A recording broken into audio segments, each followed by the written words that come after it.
When sizing motor feeders with multiple motors and inverse time breakers, determining the correct branch circuit protection for the largest motor is crucial. Since no specific information is given about individual motor branch circuit protection, we assume the inverse time breaker specification for the feeder also applies to the motor branch circuits. The method involves firstly calculating the maximum load current, abbreviated as I sub L, for the largest motor on the feeder. The formula to use is I sub L equals horsepower times 746 divided by voltage times efficiency times power factor. In this formula, horsepower is the motor's horsepower rating, voltage is the motor's voltage, efficiency is the motor's efficiency expressed as a decimal, and power factor is the motor's power factor also expressed as a decimal. Secondly, multiply the calculated I sub L by the National Electrical Code, or NEC, multiplier for inverse time breakers, which is 1.25. This multiplier accounts for the inverse time characteristic of the breaker, allowing for temporary overcurrent during motor starting without tripping the breaker unnecessarily. Thirdly, determine the largest rating or setting of the branch circuit, short circuit, and ground fault protection device.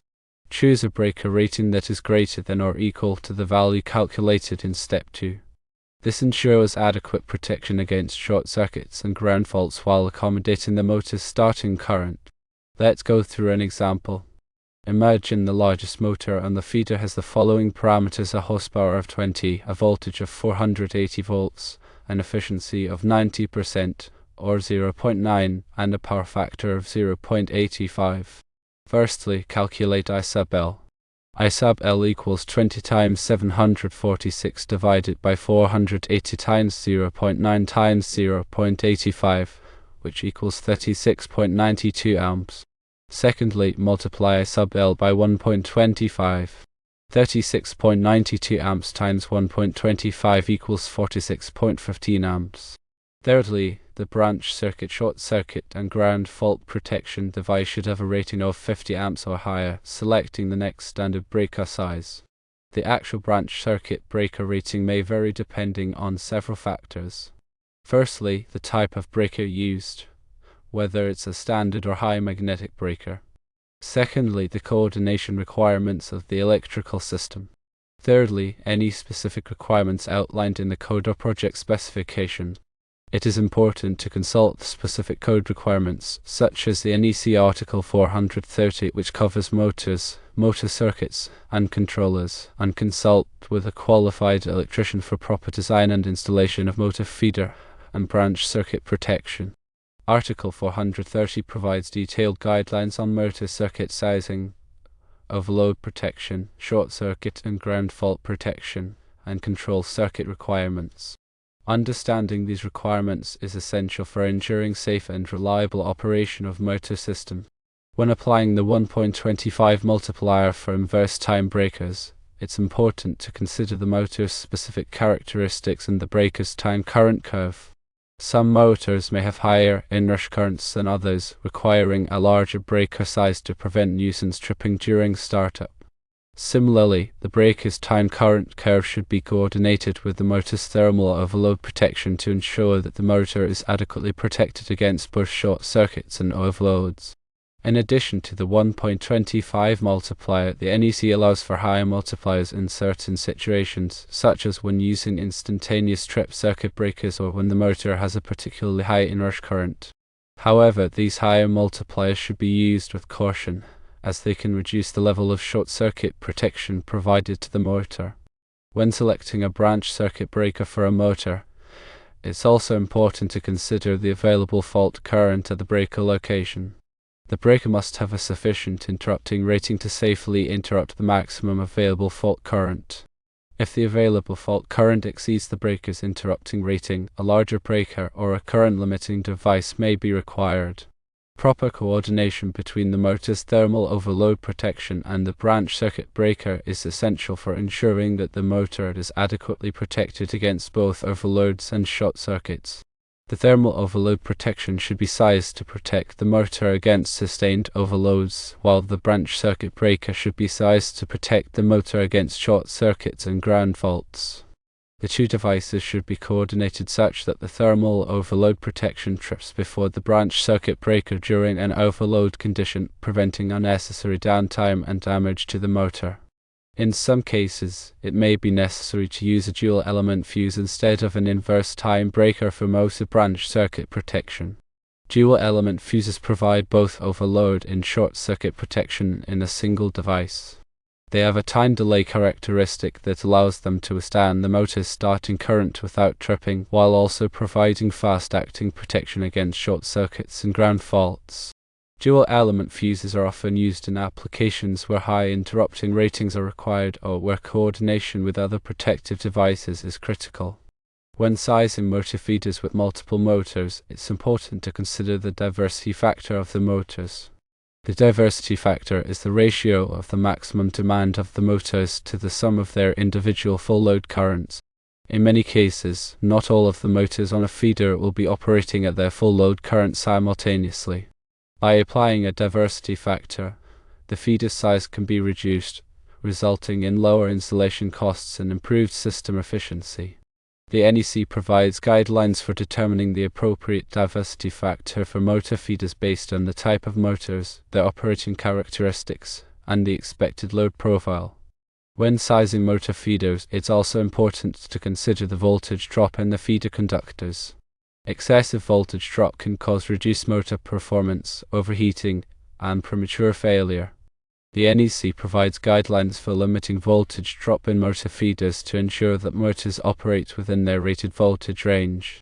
The voltage drop in a feeder can be calculated using the following formula: voltage drop equals 2 times K times I times D divided by circular mils, where K is the conductor constant, I is the current in amps, D is the one-way distance in feet, and circular mils is the area of the conductor in circular mils.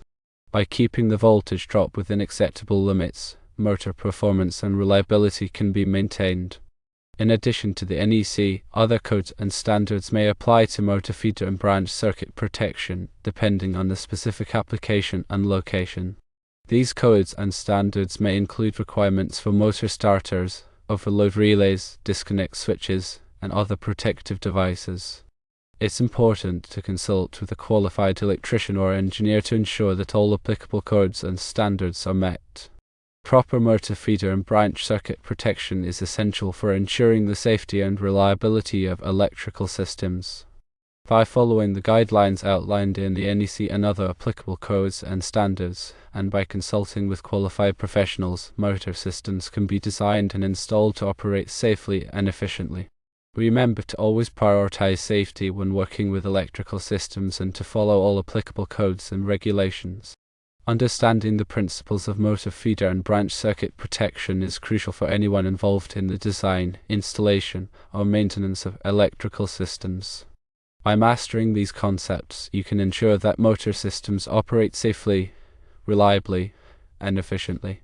In summary, when dealing with motor feeder OCP questions involving inverse time breakers and multiple motors with varying voltages and horsepower, it's essential to make reasonable assumptions and follow a systematic approach to determine the appropriate branch circuit protection. Start by calculating the maximum load current for the largest motor using the provided formula, considering horsepower, voltage, efficiency, and power factor. Then apply the NEC multiplier of 1.25 for inverse time breakers to account for the motor starting current. Finally, select a breaker rating that is equal to or slightly higher than the calculated value, ensuring it meets the requirements for short circuit and ground fault protection. Keep in mind that the actual breaker rating may vary based on factors such as the breaker type, coordination requirements, and specific code or project specifications. Always refer to the NEC Article 430 and consult with a qualified electrician for proper design and installation. Remember that this process provides a starting point, and the actual branch circuit breaker rating may need to be adjusted based on the specific characteristics of the electrical system and the requirements of the local electrical code. Factors such as the motor's starting current, the available fault current, and the coordination with other protective devices should all be considered when selecting the appropriate breaker size. Consulting with a qualified electrician or engineer is always recommended to ensure that the motor feeder and branch circuit protection are properly designed and installed. They can assess the specific requirements of the application and provide guidance on selecting the appropriate protective devices to ensure safe and reliable operation of the motor system. In addition, it's important to regularly inspect and maintain motor feeders and branch circuits to ensure that they are operating properly. This includes checking the breakers for signs of damage or overheating, testing the overload relays to ensure they are functioning correctly, and verifying that all connections are tight and secure. Regular maintenance can help to prevent failures and extend the life of the motor system. When working with motor feeders and branch circuits, always follow safe electrical work practices. This includes wearing appropriate personal protective equipment, such as gloves and safety glasses, and energizing the circuit before performing any work. Never work on live electrical equipment unless you are properly trained and qualified to do so. By following these safety precautions, you can minimize the risk of electrical shock and injury. Finally, remember that the information provided in this explanation is for general guidance only and should not be considered a substitute for professional advice. Always consult with a qualified electrician or engineer for specific recommendations on motor feeder and branch circuit protection. They can assess the unique requirements of your application and provide tailored solutions to ensure the safety and reliability of your electrical system.